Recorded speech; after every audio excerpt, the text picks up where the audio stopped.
नमस्कार, मैं हूं गायत्री शर्मा। कोरोना महामारी का खतरा अभी टला नहीं है। विश्व स्वास्थ्य संगठन ने कोरोना के डेल्टा वेरिएंट पर चिंता जाहिर की है। डब्ल्यूएचओ ने कहा है कि कोरोना का डेल्टा वेरिएंट है, बेहद खतरनाक है और लगातार म्यूटेट हो रहा है, यानी अपना रूप लगातार बदल रहा है। दवाओं के असर से वैक्सीन की शील्ड से लड़ने के लिए खुद को विकसित कर रहा है। डब्ल्यूएचओ ने कहा है कि जिन देशों में वैक्सीनेशन कम हुआ है, उनके अस्पतालों पर फिर से कोरोना मरीजों का बोझ बढ़ने लगा है। इस वक्त दुनिया महामारी के सबसे खतरनाक दौर से गुजर रही है। डब्ल्यूएचओ ने यह भी कहा कि महामारी को बड़े पैमाने पर फैलने से रोकने का उपाय है कम से कम हर देश की 10% आबादी का वैक्सीनेशन पूरा हो जाए। और इस बीच सवाल ये कि लगातार विकसित हो रहा डेल्टा वेरिएंट कितना खतरनाक है, इस पर किस वैक्सीन का कितना असर होगा या हो रहा है। और सवाल यह भी है कि क्या डेल्टा वेरिएंट वैक्सीन के कवच को तोड़ सकता है। इन सब मुद्दों पर चर्चा के लिए हमारे साथ सभी खास मेहमान जुड़ चुके हैं। चर्चा में हमारे साथ शामिल हो रहे हैं मेदांता अस्पताल के इंटरवेंशनल कार्डियोलॉजी डिपार्टमेंट के डॉक्टर रजनीश कपूर, इंद्रप्रस्थ अपोलो अस्पताल के इंटरनल मेडिसिन के सीनियर कंसल्टेंट और संक्रामक रोग विशेषज्ञ डॉक्टर सुरंजीत चैटर्जी, वैक्सीन जागरूकता समिति के सदस्य डॉक्टर समीर भाटी, बाल रोग विशेषज्ञ डॉक्टर सुशील सिंगला और फोर्टिस हेल्थ केयर लिमिटेड के मेडिकल स्ट्रैटेजी एंड ऑपरेशंस के ग्रुप हेड डॉक्टर विष्णु पणिग्रही। तो चर्चा शुरू करते, लेकिन सबसे पहले समीर भाटी, मैं आप ही के पास आना चाहूंगी। डब्ल्यूएचओ की तरफ से कहा गया है कि लगातार म्यूटेट हो रहा है डेल्टा वेरिएंट और खुद को विकसित भी कर रहा है, ये कितनी बड़ी चिंता? जी, बिल्कुल, जिस तरह से हम अभी बात कर रहे हैं रिसेंटली कुछ दिनों से हम डेल्टा प्लस वेरिएंट की बात कर रहे हैं, बट जी। सबसे ज़्यादा महत्वपूर्ण बात है कि डेल्टा वेरिएंट के बारे में तो हमारे पास सब कुछ पता है, उसके क्लिनिकल आउटकम का हमें पता है और डेल्टा वेरिएंट जिस तरह से हमने देखा कि हमारे देश में सबसे ज़्यादा संक्रमण का कारण था, जिसको माना जा रहा है हाइली इन्फेक्शियस था, माना क्या जा रहा है वो बिल्कुल हमने ग्राउंड लेवल पे उसको देखा भी। और फिलहाल अभी जो डेल्टा वेरिएंट है वो उसकी वजह से यूके के अंदर और भी काफ़ी देशों के अंदर केसेस फिर से बढ़े हैं। और दूसरा अभी हमारी दूसरी लहर भी पूरी तरह से नहीं गई है, तो अभी डेल्टा प्लस के बारे में तो हमारे पास उतना सारा डेटा नहीं है, ना हमारे पास उसकी कैरेक्टरिस्टिक को लेके, बायोलॉजिकल प्रॉपर्टीज को लेके उस तरह का डेटा डॉक्टर अवेलेबल समीर नहीं है। भाटी, डेल्टा को जी, लेकर जी, सर मैं जी, एक बार फिर से साफ कर देती हूँ। ये डब्ल्यूएचओ की तरफ से डेल्टा को लेकर कहा गया है, डेल्टा जी, को जी, लेकर जी, ये कहा गया है कि डेल्टा प्लस तो वो एक नया वेरिएंट सामने आया, उस पर रिसर्च चल रहा है, लेकिन डब्ल्यूएचओ ये कह रहा है कि 96 देशों में डेल्टा वेरिएंट पाया गया है और ये लगातार और ज्यादा संक्रामक हो रहा है और ज्यादा विकसित हो रहा है। बिल्कुल, बिल्कुल। मैंने भी वही डेल्टा के बारे में ही आपको बात हम्म। की है कि डेल्टा के लिए हम अभी डेल्टा प्लस की बात कर रहे थे, पर जी। डेल्टा वेरिएंट के बारे में तो ऑलरेडी हमारे पास काफ़ी सारा डेटा अवेलेबल है कि वो बहुत ही अधिक संक्रामक है। तो हम्म। इसलिए डेफ़िनेटली हमें डेल्टा को अभी काफ़ी सीरियसली लेना है, क्योंकि इसी की वजह से हमारी जो सेकंड लहर थी, वो काफ़ी ज़्यादा जो है घातक रही थी। हम्म। डॉक्टर रजनीश कपूर, मैं आपके पास आ रही हूँ। ये कितना बड़ा खतरा सर अब आपको दिखाई दे रहा है जब डब्ल्यूएचओ की तरफ से कहा जा रहा है कि ये और ज्यादा खतरनाक हो रहा है, वैक्सीन की शील्ड को तोड़ने के लिए खुद को और मजबूत कर रहा है? नो डाउट जो डेल्टा वेरिएंट जो हमने सेकेंड वेव में भी देखा, जो इतना पावरफुल और पैथेटिक सिचुएशन हुआ इंडिया के अंदर, mortality morbidity was very high. So कहीं ना कहीं ये इम्यून मैकेनिज्म से एस्केप करता है, ट्रांसमिसिबिलिटी बहुत ज़्यादा है। Now the WHO data is more concerning because it tells us that now it is existing in 96 countries. So almost लगभग 100 कंट्री के आसपास ये डेल्टा वेरिएंट है और ये बाकी सब वेरिएंट्स के ऊपर इन्फेक्टिव रहेगा, ये WHO का मानना था इस स्टेटमेंट में। तो यस, जब वो इम्यून मैकेनिज्म एस्केप कर सकता है हम्म। और जबकि हमें ये भी पता है जो वैक्सीन्स हैं, although there is no data that no vaccine is not effective against delta, but ये डेटा जरूर है भी उनका इफेक्टिविटी इसके अगेंस्ट कम हो जाता है। हम्म। अगर वो 70-80% दूसरे वेरिएंट्स के लिए इफेक्टिव थे, तो डेल्टा वेरिएंट के लिए वो 50% ही इफेक्टिव माने जा रहे हैं। तो कहीं न कहीं इसका जो ज़ोर है, वो पिछले वेरिएंट से ज़्यादा है। एक तो ये कंसर्न है। जी। दूसरा कंसर्न है कि कहीं ये और म्यूटेट होकर ऐसा ना बन जाए, ये वैक्सीन बिल्कुल इनइफेक्टिव हो जाए। तब हम्म। जो अभी तक का हमारा प्रिपरेशन है, वो फ्यूटाइल हो जाएगा। हम्म। बट अभी तक ये है कि हमें और प्रिकॉशन लेने का ज़रूरत है। अब ऑस्ट्रेलिया में कोविड बिल्कुल पूर्ण रूप से कंट्रोल कर लिया गया था ऑलमोस्ट। हम्म। अब डेल्टा वेरिएंट के 20 केसेस पाए गए, तो उन्होंने अलग-अलग सिटीज़ को लॉकडाउन कर दिया। हम्म। साउथ अफ्रीका में अलग-अलग दोबारा से लॉकडाउन शुरू हुआ। सो डेल्टा वेरिएंट का कंसर्न हर शहर, हर नए कंट्री में एक अलग रूप से सामने आ रहा है and people are getting more cautious, जो होना भी चाहिए। तो WHO की स्टेटमेंट यही बताती है that it's a time to be extra cautious against this variant. Doctor Surendrajit Chatterjee, क्योंकि डब्ल्यूएचओ की तरफ से कहा गया है कि और सबसे ज्यादा खतरनाक ये उन देशों में हो रहा है, उन जगहों पर हो रहा है जहां पर वैक्सीनेशन कम है। वहां पर एक बार फिर से अस्पतालों के बाहर लाइनें लगने लगी है, अस्पतालों पर बोझ बढ़ने लगा है पेशेंट्स का। जरूर है कि वैक्सीनेशन तो बहुत जरूरी है। अगर हम लोग वैक्सीनेट करेंगे तभी हम लोग इन म्यूटेशन से बच पाएंगे, इन्हीं वेरिएंट से बच पाएंगे। अगर हमारा वैक्सीनेशन प्रोग्राम वीक रहेगा, अगर लोग वैक्सीन नहीं लगाएंगे या हम लोग वैक्सीन प्रोवाइड नहीं कर पाएंगे, तो यही चीजें म्यूटेंट वैरायटी और वेरिएंट जितने भी हैं ये हम पर हावी हो जाएंगे। इसलिए ये बहुत हम लोग सब इंसिस्ट कर रहे हैं कि अगर हम लोगों को सबको वैक्सीनेशन करना ही करना है। जितने ज्यादा लोगों को हम लोग वैक्सीनेट करेंगे उतना ही ज्यादा हम लोग इस पैंडेमिक पर काबू पा पाएंगे। नहीं तो दिन के दिन नए वेरिएंट्स और नए म्यूटेंट्स का हमको सामना करना पड़ेगा। डॉक्टर सुशील सिंगला, क्योंकि हमने देखा कि जो पहले वेरिएंट थे पिछले साल जब कोरोना का संक्रमण फैला था, उस जो वेरिएंट सामने आए थे उन सभी वेरिएंट से ये कई गुना, 2-3 गुना ज्यादा संक्रामक है। इसको आप कितनी बड़ी चिंता देख रहे हैं? देखिए, मेरा ये मानना है कि वायरस की नेचर है, उसने मल्टीप्लाई करना है, उसने अपने आप को रेप्लिकेट करना है, और जब भी वायरस रेप्लिकेट करता है तो उसके अंदर म्यूटेशंस या चेंजेस जेनेटिक आते हैं जीनोम में। तो वायरस सर्वाइव करने के लिए ये जो नया वायरस है, इसकी एक तो ट्रांसमिसिबिलिटी ज्यादा है, ट्रांसमिशन फास्ट है, प्लस रेप्लिकेट फास्ट करता है। सबसे बड़ा इंपॉर्टेंट ये है कि जो होस्ट के जो हमारे लंग सेल्स है उसके अंदर फर्मली अटैच हो जाता है और इस वजह से इन्फेक्टिविटी बढ़ जाती है। और जहां तक ये सवाल है कि ये बच्चों को इन्फेक्ट करेगा, वो पॉसिबिलिटी हाइपोथेटिकल है, अभी हम कल्पना कर रहे हैं। क्योंकि जो फर्स्ट वाला वेव आया था उसके अंदर मेनली 70+ 60+ वाले लोग इफेक्ट हुए। जो सेकंड वेव आया उसमें 30, 40, 50 वाले प्लस। और सेकेंडली वैक्सीन जो उन ग्रुप्स में लग सकती है और बच्चे स्पेड है। और जो मेरा हॉस्पिटल का एक्सपीरियंस है, जो अब हमारे पास सेकेंड वेव के बाद पिछले 20 डेज के अंदर बच्चे आए हैं, वो जितने बच्चे 5-6 दिन बुखार के बाद आ रहे हैं उनके हम सभी के एंटीबॉडीज टेस्ट करा रहे हैं। हाँ। और 90% पेशेंट्स के अंदर एंटीबॉडी पॉजिटिव आ रही है। तो इसका मतलब यह है कि बच्चे ऑलरेडी सेकंड वेव के अंदर इफेक्ट हो चुके हैं। तो थर्ड वेव के अंदर या डेल्टा प्लस की जो वेव आने वाली है या जो प्रेडिक्ट कर रहा है WHO, तो ये कहना मुश्किल है कि वो बच्चों को ज्यादा इफेक्ट करेगी। मैं अपने दूसरे पैनलिस्ट के पास भी लौट रही हूँ। डॉक्टर विष्णु पड़ीगई हमारे साथ हैं। सर, क्योंकि ये भी देखा गया है कि 30% तक जिन जगहों पर, जिन कंट्रीज में वैक्सीनेशन हो चुका है, ये डेल्टा वेरिएंट तो वहां पर भी संक्रमण फैला रहा है। क्योंकि अभी किसी पैनलिस्ट ने कहा था कि जल्द से जल्द आप वैक्सीनेट करिए। WHO भी हालांकि इस बात को कह रहा है, लेकिन एक आंकड़ा ये भी दिखाई देता है कि जहां 30% के करीब या उससे ज्यादा भी वैक्सीनेशन हो चुका है, संक्रमण वहां भी बहुत तेजी के साथ फैला। देखिए, कुछ मैसेज मैं देना चाहता हूँ आपके माध्यम से जी।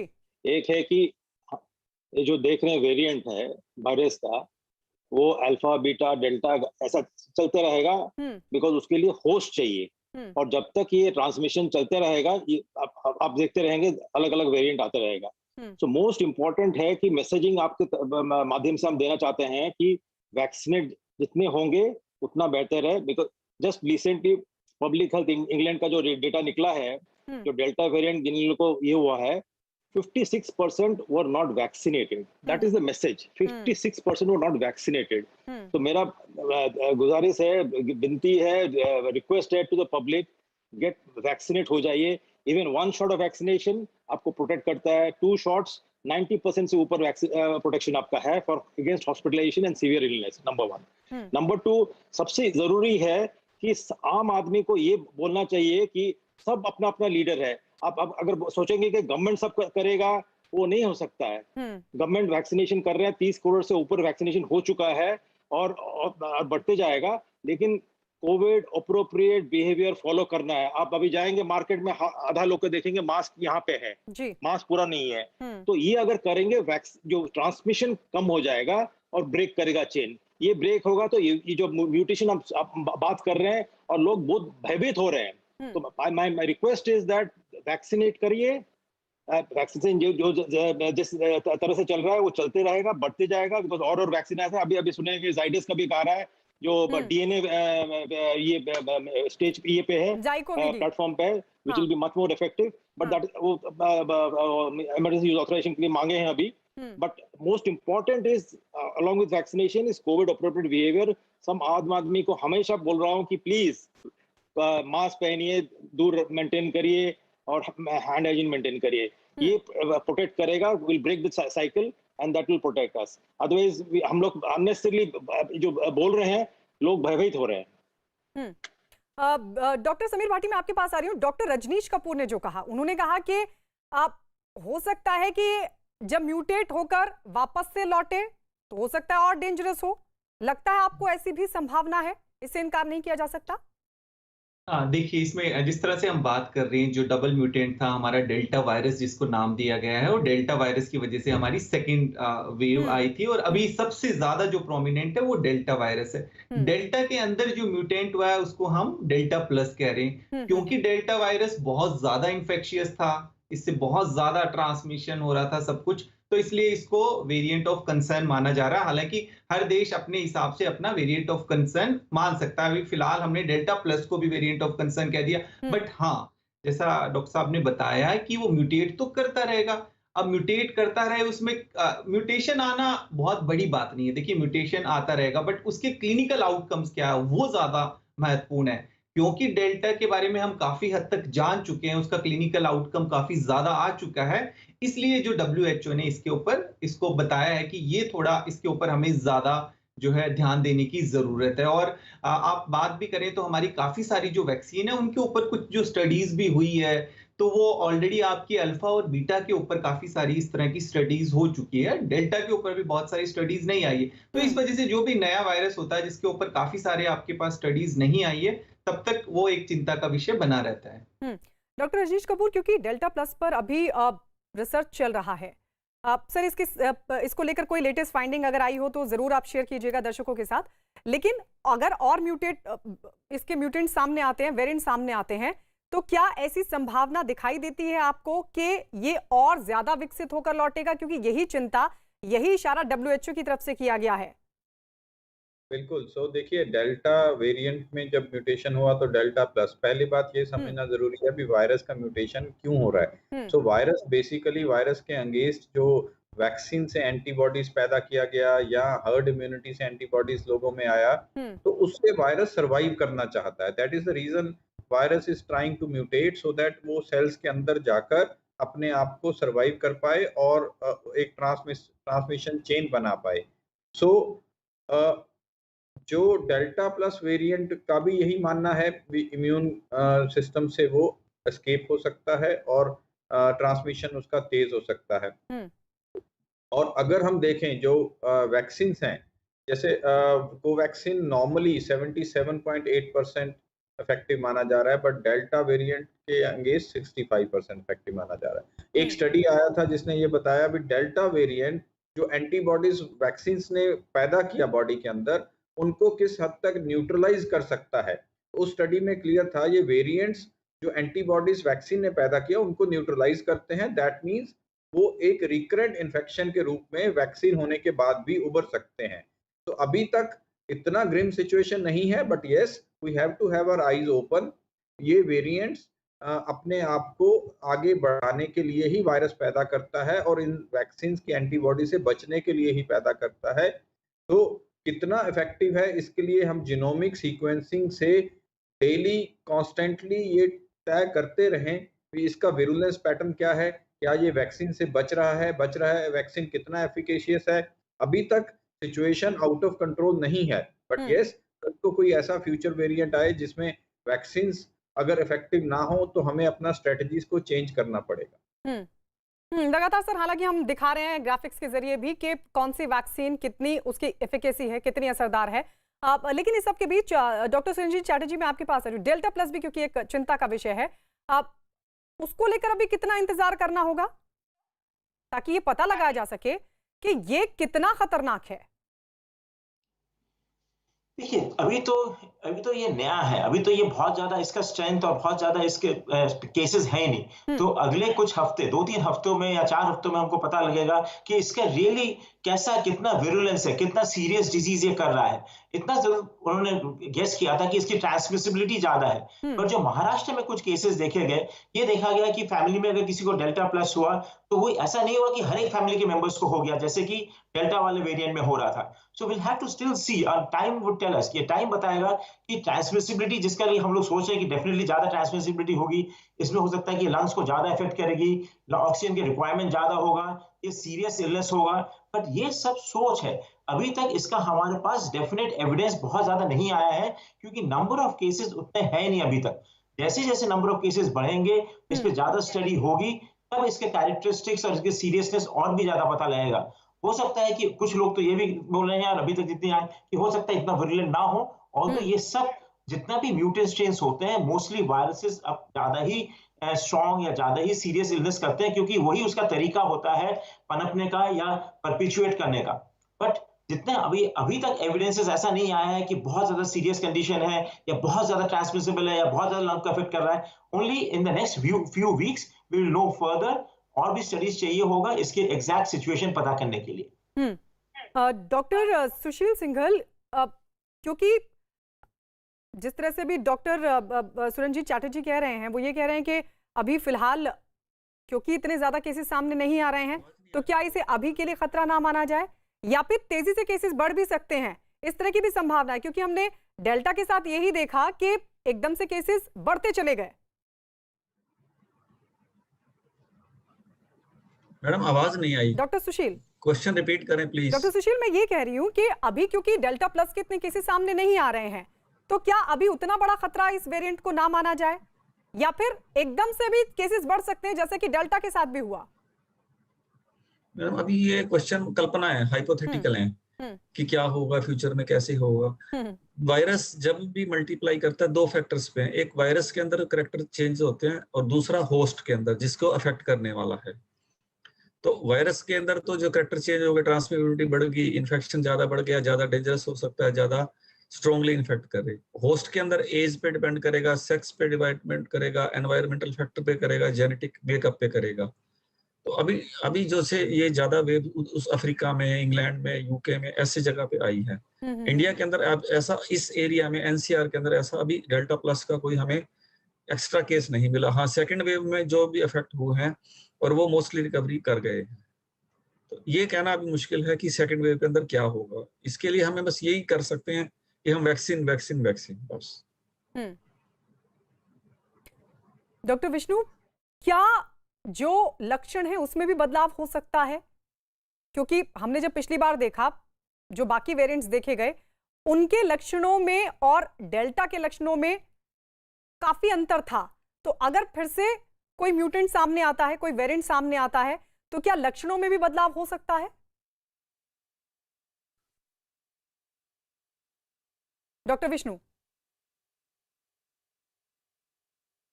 कफ है, हेडेक है, ये तो कॉमन है डेल्टा में और डेल्टा प्लस में। जो रनिंग नोज वाला इशू है बच्चों में या बड़ों में, तो वो इसके अंदर ऐड हुआ है सिम्टम्स की बात करें तो।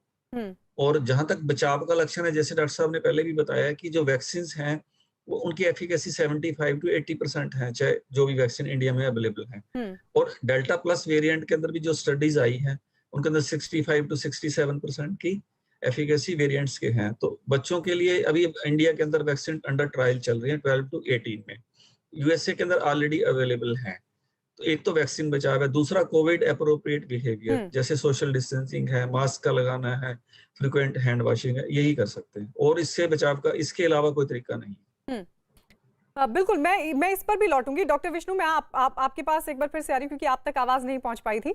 सर, मैं वही पूछना चाह रही हूँ कि अगर विकसित हो रहा है लगातार वेरिएंट और ताकतवर हो रहा है कि वैक्सीन की शील्ड को भी तोड़ने की कोशिश है, तो क्या ऐसे में लक्षणों में भी कहीं बदलाव देखने को मिल सकता है? ऐसी भी कोई आसार आपको दिखाई देते हैं? लक्षणों में नहीं होगा। देखिए, आप जो बोल रहे हैं वेरिएंट बढ़ रहा, चेंज हो रहा है बिकॉज ऑफ ट्रांसमिशन।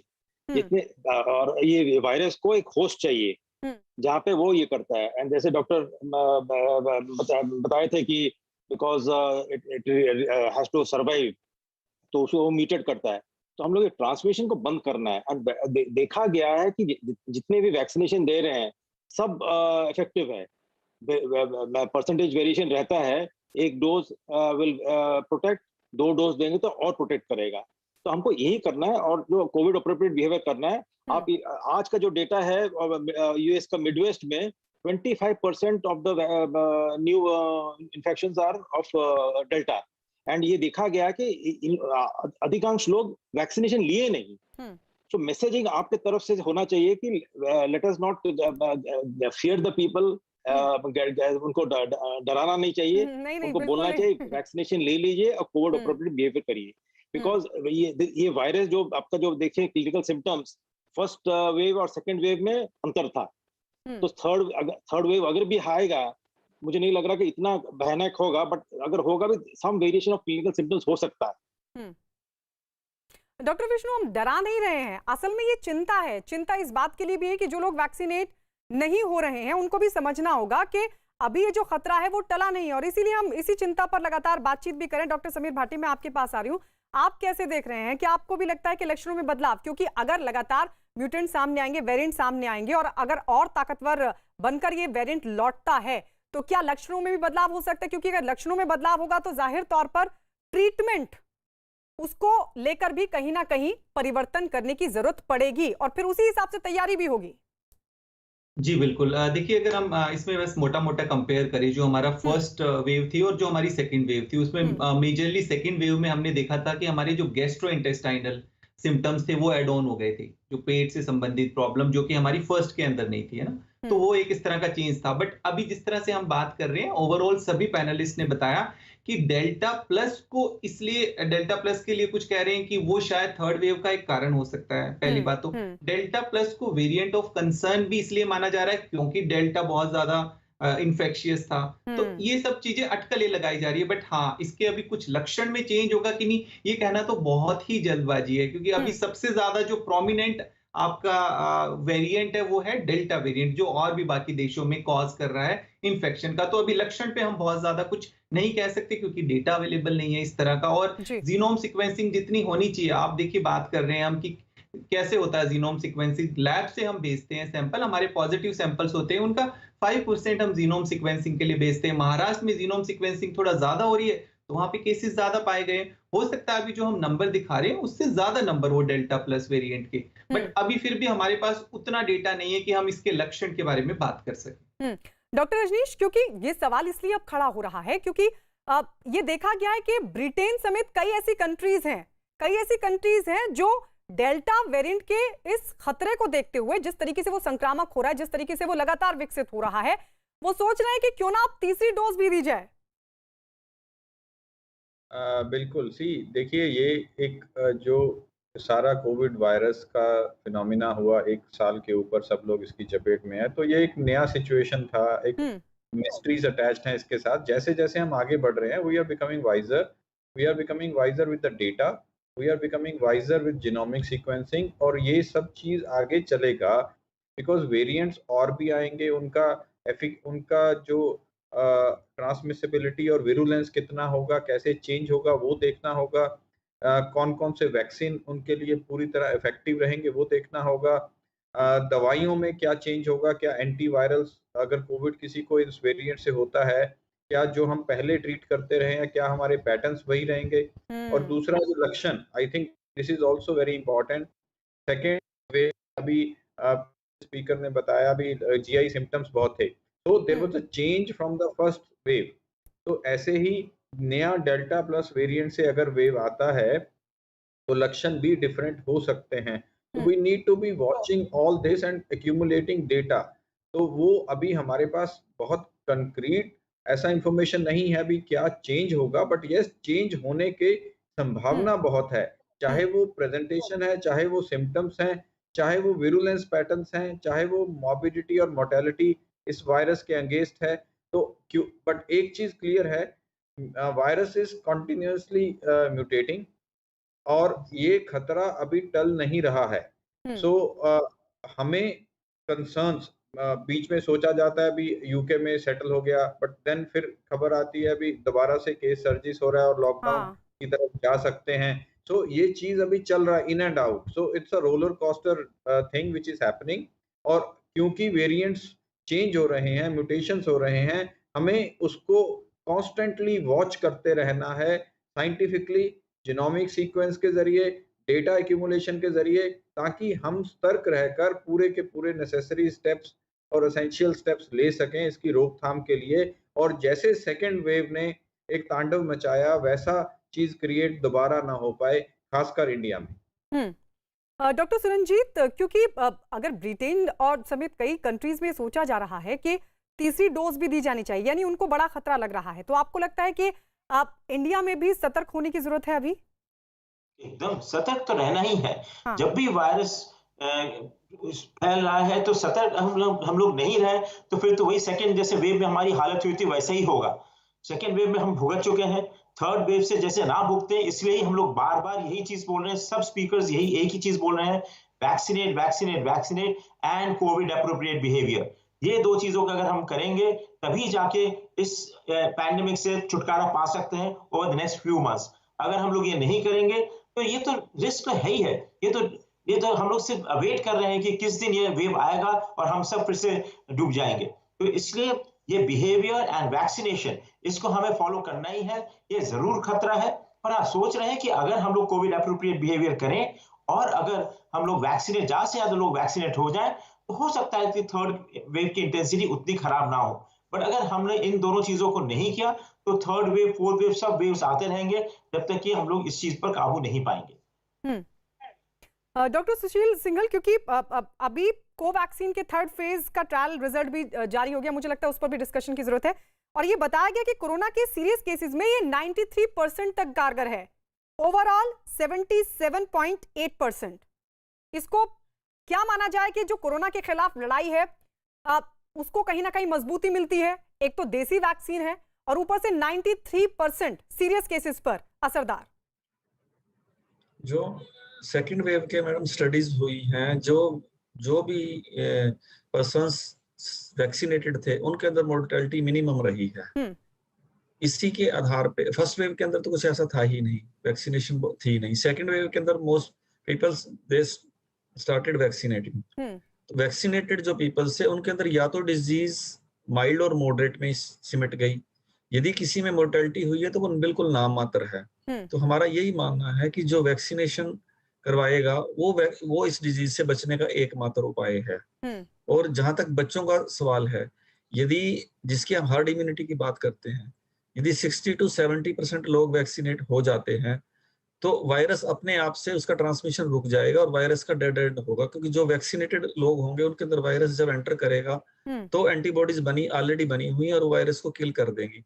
तो इसीलिए वायरस नहीं चाहता कि वैक्सीन से बचने के लिए म्यूटेशंस होती हैं, एंटीबॉडीज अपने आप को सर्वाइव करने के लिए वायरस म्यूटेट करता है।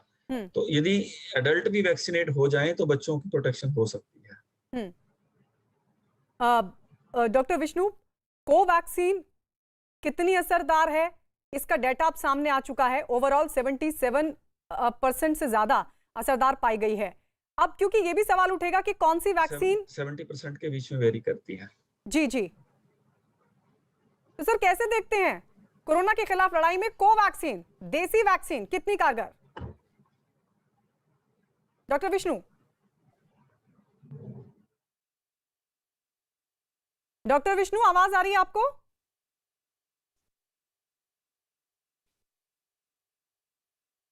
डॉक्टर समीर भाटी जी, वैक्सीन है उसकी एफिकेसी भी अलग अलग है, फिर अब ये भी सवाल खड़ा होगा कि कौन सी वैक्सीन ली जाए और कौन सी वैक्सीन डेल्टा वेरिएंट पर ज्यादा असरदार होगी?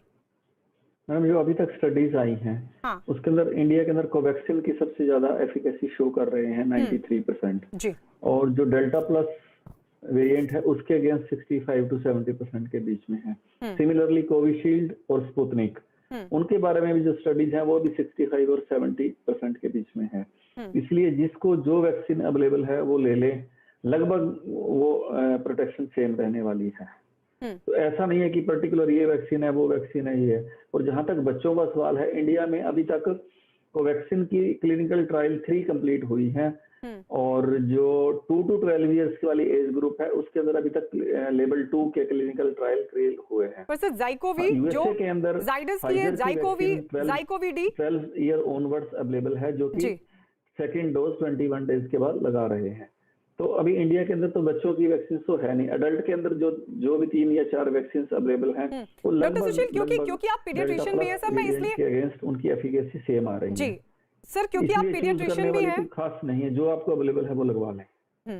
डॉक्टर सुशील वैक्सीन जब भी और कोई तरीका ही नहीं है बचने का इस बीमारी से, या तो वैक्सीन है या कोविड एप्रोप्रिएट बिहेवियर है, 2 ही तरीके हैं इससे बचने के लिए। जी डॉक्टर सुशील, क्योंकि आप पीडियाट्रिशियन भी है सर, इसलिए मैं जानना चाहूंगी, आपने जैसे ही बच्चों की बात का जिक्र किया तो अभी जाइडस की भी ज़ाइकोवी आई है जो 12 से 18 तक के जो बच्चे हैं उनके लिए वो वैक्सीन तैयार की गई है। 3rd ट्रायल पूरा हो चुका है, DCGI के सामने मंजूरी के लिए भी उसको भेजा गया है। अगर वो वैक्सीन आ जाती है तो लगता है कि जो 3rd वेव को लेकर, क्योंकि बच्चों को लेकर ही ये कहा जा रहा है कि अब इस एज ग्रुप के बच्चों पर ये टारगेट करेगा, तो क्या ये एक बड़ा कदम होगा आपको लगता है अगर ज़ाइकोवी को मंजूरी मिल जाती है तो? मैडम देखिए, जब भी कोई पेंडेमिक रहता है उसके अंदर वेव्स आती हैं, वो किस वेव के अंदर कौन से लोग अफेक्ट होते हैं उस पर डिपेंड करता है। फर्स्ट वेव के अंदर मोस्टली वो हो गए, सेकंड वेव के अंदर अब जो हम लोग पोस्ट कोविड जो पेशेंट्स देख रहे हैं, बच्चों के अंदर 90% जो सिम्टोमेटिक बेबीज हैं जिनके अंदर फीवर आ रहा है उनके अंदर एंटीबॉडीज ऑलरेडी प्रेजेंट हो चुकी हैं, तो वैक्सीन भी वही करेंगी। इसलिए कोई जहां तक आपने जाइडस की बात की, वो भी 63% 64% एफिकेसी वैक्सीन की शो कर रहे हैं, तो वो लगभग सेम है। ट्रायल कंप्लीट होने के बाद वैक्सीन बच्चों के लिए वो भी मोर देन 12 के लिए अवेलेबल होगी। हाँ जी, और अभी तक एक अच्छी बात ये रही है कि बच्चों के अंदर या तो इफेक्ट ही कम हुए हैं या मोर्टेलिटी की जानलेवा बीमारी कोविड अभी तक बच्चों के अंदर ज्यादा सिद्ध नहीं हुई है, बच्चों के अंदर मोर्टेलिटी मिनिमम रही है। तो ये एक अच्छी बात है नेचर की तरफ से। डॉक्टर विष्णु, अब कौन सी वैक्सीन कितनी असरदार? क्योंकि ये हम नहीं कह रहे हैं, ये सवाल अब उठेगा जब जो आंकड़े सामने आ रहे हैं, एफिकेसी सामने आ रही है, उसके बाद हालांकि लेनी वही चाहिए कि जो अवेलेबल है, लेकिन जितना खतरा जाहिर किया जा रहा है, लगातार जो अध्ययन सामने आ रहे हैं और अब WHO कह रहे हैं कि डेल्टा वेरिएंट बहुत ज्यादा खतरनाक होकर वापस लौटेगा अगर कोई और म्यूटेंट सामने आता है, तो सर कौन सी वैक्सीन कितनी असरदार? देखिए, हमारा जो 3 वैक्सीन अभी जो है, जो एस्ट्राजेनेका का जो हम कोविशील्ड ये कर रहे हैं, इंडियन वैक्सीन जो भारत बायोटेक है और स्पुतनिक है, तीनों का 19-20 का फर्क है। सो हम लोग का मैसेज है कि प्लीज सबको बोलना चाहिए कि वैक्सीनेशन ले लीजिए, फर्स्ट डोज सेकंड डोज जो ले लेंगे आप प्रोटेक्ट होंगे, और अगेन कोविड अप्रोप्रिएट बिहेवियर करेंगे तो ये ट्रांसमिशन बंद हो जाएगा, ये वायरस को हम लोग इसके ऊपर हावी हो सकते हैं। अगर हम कोविड अप्रोप्रिएट बिहेवियर नहीं करेंगे, बाहरी ये चतुर वायरस है, हम पे हावी होगा, और ये जो हम लोग इतना चर्चा कर रहे हैं, ये वैक्सीनेशन हेजिटेंसी कर रहा है। आप याद करिए जनवरी फरवरी में इतना चर्चा हो रहा है, आम आदमी घबरा गए थे। सो ये मैसेज होना चाहिए कि जो तीनों वैक्सीन अभी है, तीनों का 19-20 का फर्क है, जो भी मिल रहा है वो ले लीजिए। जाइडस और कैडिला के भी निकल रहा है, जो अभी बोल रहे थे कि 12 to 18 ईयर्स के लिए भी इफेक्टिव होगा, और भारत बायोटेक का भी एक फेज 3 ट्रायल चल रहा है जो बच्चों के लिए कर रहे हैं, यंगर एज के 12 to 18 ईयर्स। तो जो भी आएगा वो ले लेना चाहिए, please this is the message that हम लोग देना चाहिए। बिल्कुल सर, आप ही के मैसेज का असर होगा, आप ही के मैसेज का असर होगा, जितना डॉक्टर्स कहेंगे लोग उनको मानेंगे, और इसीलिए हम डिस्कशन रखते हैं ताकि सवाल, क्योंकि ये एक आम सवाल है और सबके जहन में उठता भी है, जब लोग पढ़ते हैं, देखते हैं, सुनते हैं, तब उनके जहन में सवाल उठता है, और इसीलिए डिस्कशन रखा जाता है ताकि आप लोग बार बार लोगों से अपील करें और लोगों पर उसका असर हो, लोग ये समझें कि हाँ कितना जरूरी है। जी डॉक्टर विष्णु, और एक मैसेज देना है, each and every citizen India का वो अपना लीडर है, अपना एरिया का लीडर है, घर का लीडर है। हाँ। उसको ये करना चाहिए कि that Covid appropriate behaviour follow करें, जितना उसका मैंने आस पड़ोस है, रिलेटिव है, उनको मैंने काउंसिल करे, वैक्सीनेशन ले ले। ये करेंगे तो हम लोग ये कोरोना से जीत जाएंगे। जी डॉक्टर समीर भाटी। जिस तरह से हम अगर एफिकेसी की मोटे तौर पर बात करें तो कोविशील्ड आपने देखा होगा कि सेकेंड वेव के टाइम में सबसे ज्यादा कोविशील्ड लग चुकी थी लोगों को। इवन हम हेल्थ केयर वर्कर्स की भी बात करें तो ज्यादातर सब में कोविशील्ड, क्योंकि कोविशील्ड सबसे ज्यादा उपलब्ध थी, तो इस वजह से हमने देखा कि इनको लगी तो प्रोटेक्शन सब में रहा। और दूसरा कोवैक्सीन का जिस तरह का अभी थर्ड फेज का जो डेटा आया है वो भी बहुत पॉजिटिव है, उसमें भी है कि सीवियर डिजीज पे काफी काम करता है। तो सबसे ज्यादा वैक्सीन हमारे पास अभी दोनों अवेलेबल है और दोनों ही बहुत कारगर है। स्पुतनिक आई है, स्पुतनिक का भी ओवरऑल जो है 91.6% है, तो तीनों ही वैक्सीन कारगर है। जिसको जो वैक्सीन मिल रही है वो लगा सकता है। तो वैक्सीन को लेके एफिकेसी ऑलमोस्ट सबकी बराबर है। और डीसीजीआई जो भी वैक्सीन को अप्रूव करता है 60% से अबव जिसकी एफिकेसी होती है उसी को अप्रूव करता है, तो ये काफी अच्छी खबर है। और जिस तरह से आपने आईआईटी कानपुर का भी पूछा, हमारी 4 तरह की जो अभी भी रिसर्च सामने आई है। राइटर्स सर्वे ने बोला है कि अंडर 18 का जो एज ग्रुप है वो रिस्क पे थोड़े रहेंगे। और एम्स एंड डब्ल्यूएचओ की स्टडी ने कहा है कि बच्चे ससेप्टेबल नहीं होंगे, सभी लोग बराबर ही ससेप्टेबल होंगे। और जबकि महाराष्ट्र टास्क फोर्स ने कहा है कि 8 लाख से ज्यादा केसेस आ सकते हैं, जबकि आईआईटी कानपुर ने तो सबसे महत्वपूर्ण बात जानने वाली यह है कि सभी ने कहा है कि थर्ड वेव आ सकती है, बट थर्ड वेव की इंटेंसिटी कितनी होगी, उसका एम्पलीट्यूड कितना होगा, वो हम सब पे निर्भर करता है कि उसको हम कितना मिनिमाइज कर सकते हैं। बिल्कुल बिल्कुल। कैसे मिलेगी मजबूत सुरक्षा इस वेरिएंट से? डेल्टा अगर और भी विकसित होकर लौटता है तो कैसे मिलेगी सुरक्षा, डॉक्टर रजनीश? एक पहले मैं चर्चा इस पे करना चाहूंगा, जो अभी बच्चों का बात हो रहा था 12 से 18 के एज ग्रुप का। तो कोई वैक्सीन अभी हमारे पास नहीं है, बट जैसा आपने बताया ज़ाइकोव डी जो कैडिला का वैक्सीन है, जी सर, तो वो शायद जल्दी उपलब्ध हो, और क्योंकि थर्ड फेज ट्रायल्स उसका कंप्लीट हो चुका है, डेटा को देखा जा रहा है डीसीजीआई के जरिए। तो अगर वो ऐसा होता है तो वो बहुत अच्छा स्टेप होगा, चाहे इररिस्पेक्टिव ऑफ द फैक्ट भी बच्चे अगली वेव में कितना इसकी चपेट में आएंगे या नहीं, उसको अब अगर हम उसकी तरफ ना भी जाएं। अभी आपको याद होगा 1-1.25 साल से सबके स्कूल्स बंद पड़े हैं। जब तक बच्चे पूर्ण रूप से वैक्सीनेट नहीं होंगे तब तक कोई भी पेरेंट्स कंफर्टेबल नहीं होंगे बच्चों को स्कूल भेजने के लिए। तो एक वो मेगा स्टेप होगा, जब बच्चे वैक्सीनेट होंगे तभी स्कूल्स ओपन हो पाएंगे अच्छे ढंग से। इसलिए वो स्टेप बहुत एसेंशियल है बच्चों को प्रोटेक्शन देने के लिए, और पेरेंट्स में ये कॉन्फिडेंस जगाने के लिए भी वो बच्चे उनके वैक्सीनेटेड हैं और वो इससे 90% चांसेस हैं प्रोटेक्टेड रहेंगे। इसलिए कोई वैक्सीन हमें उस एज ग्रुप में चाहिए ही चाहिए। किसी मायने से अगर कैडिला का वैक्सीन अभी शॉर्ट टर्म में नहीं यूज में आता तो फाइजर एक वैक्सीन है जो बच्चों में लगाया जाता है। Then I think our government should take absolute good measures to have a Pfizer in and start vaccinating the kids or children. तो ये एक इम्पोर्टेंट स्टेप होना चाहिए हमारी स्ट्रेटजी के जरिए, बिकॉज स्कूल बंद रहने से बच्चों की मेंटल हेल्थ के भी इश्यूज सामने आए हैं। सो स्कूल्स को ओपन होना जरूरी है, and the only step by which we can head towards that direction is by vaccinating children and boys and girls in that age group. तो ये एक इम्पोर्टेंट चीज है। और दूसरा, कौन सा वैक्सीन लेना चाहिए? आई थिंक पहली बात है वैक्सीनेट होना चाहिए। वो विकल्प ही नहीं है, लोगों के पास वो विकल्प ही नहीं है। हाँ, वैक्सीन हेजिटेंसी नहीं होनी चाहिए, और हमारे पास ज्यादा विकल्प नहीं है। हमें कोविशील्ड, कोवैक्सीन, स्पुतनिक, अब मॉडर्ना का भी पीछे आया था, वो भी अवेलेबल होगा। तो जितने वैक्सीन ज्यादा हम सोसाइटी को अवेलेबल कराएंगे उससे 2 फायदे हैं। एक तो लोगों को विकल्प बढ़ जाता है, दूसरा वैक्सीन का पेस बढ़ जाता है, क्योंकि उसका शॉर्टेज नहीं रहेगा वैक्सीन का। एक वैक्सीन शॉर्ट है तो दूसरा उपलब्ध है, उनके पास ऑप्शन हैं। ज्यादा ऑप्शन होगा तो वैक्सीन का पेस हमेशा कांस्टेंट उस पे चलता रहेगा। जैसे आपने देखा 21st को 85 लाख वैक्सीन हुए, बट देन उसके बाद वो नीचे आ रहा है ग्राफ, तो वो नीचे आने वाला ग्राफ नहीं रहता if we have more options with vaccines in our society. Doctor Surjit Chatterjee, कैसे बचा जाएगा डेल्टा वेरिएंट के इस खतरे से? वैक्सीनेट करना है सबको वैक्सीनेट करना है, इसके सिवाय और कोई रास्ता ही नहीं है। वैक्सीनेट, कोविड एप्रोप्रिएट बिहेवियर, ये 2 चीजें हमने कई बार, हम सब स्पीकर्स ने कई बार हम लोगों ने बोल दिया है, कई महीनों से भी यही बोल रहे हैं कि ये 2 चीजें अगर करेंगे तो हम इस डेल्टा प्लस वेरिएंट या इवन अदर वेरिएंट से भी हम बच सकते हैं। पर अगर हम इन दोनों चीजों को नहीं करेंगे तो हम नहीं बचेंगे और बहुत दिक्कत हो जाएगी। तो ये 2 चीजें हम लोगों को सबको फॉलो करना है, एंड हम लोग सब और even including media, including the administration, सब लोग इसी 2 पॉइंट पे हम लोग इंसिस्ट करे जा रहे हैं। डॉक्टर विष्णु, किस तरीके से लोगों से अपील करेंगे?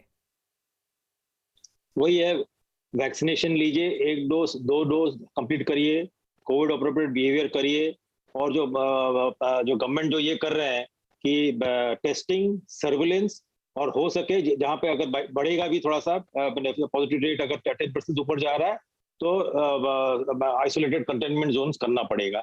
बट मोस्ट इम्पॉर्टेंट है वैक्सीनेशन लीजिए और कोविड अप्रोप्रिएट बिहेवियर फॉलो करिए, बिकॉज देखा गया है कि all the vaccines are as effective for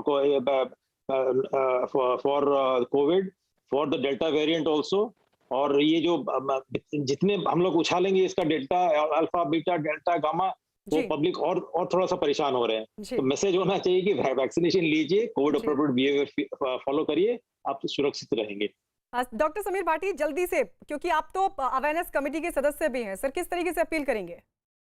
जी बिल्कुल, जिस तरह से हम बात कर रहे हैं, वैक्सीनेशन तो की है और अभी पूरी तरह से हम अगर फर्स्ट एक सिंगल डोज भी लग जाए तो उसको भी काफी बड़ा प्रोटेक्शन माना जा रहा है। तो वैक्सीनेशन ड्राइव स्पीड अप रहेगी और साथ के साथ हमें अपनी सिस्टम्स को भी सभी को अलर्ट रखना पड़ेगा। हमारी पब्लिक हेल्थ डिपार्टमेंट जो भी है, सर्विलेंस उसी तरह से चलता रहे, टेस्टिंग उसी तरह से चलते रहे, दोनों काम साइमल्टेनियसली, क्योंकि कहीं ना कहीं अगर संक्रमण आ जाता है तो हमारी टेस्टिंग वैक्सीनेशन ड्राइव कम हो जाती है। तो दोनों को साथ के साथ चलना पड़ेगा। आप सभी का बहुत बहुत शुक्रिया, और डॉक्टर्स डे की भी आप सभी को बहुत बहुत शुभकामनाएं मेरी तरफ से। डॉक्टर समीर भाटी बहुत बहुत शुक्रिया, रजनीश कपूर जी आपका बहुत बहुत शुक्रिया, सुरेंद्रजीत चैटर्जी, सुशील सिंगल, डॉक्टर विष्णु आपका भी बहुत बहुत शुक्रिया इस हेल्दी डिस्कशन के लिए।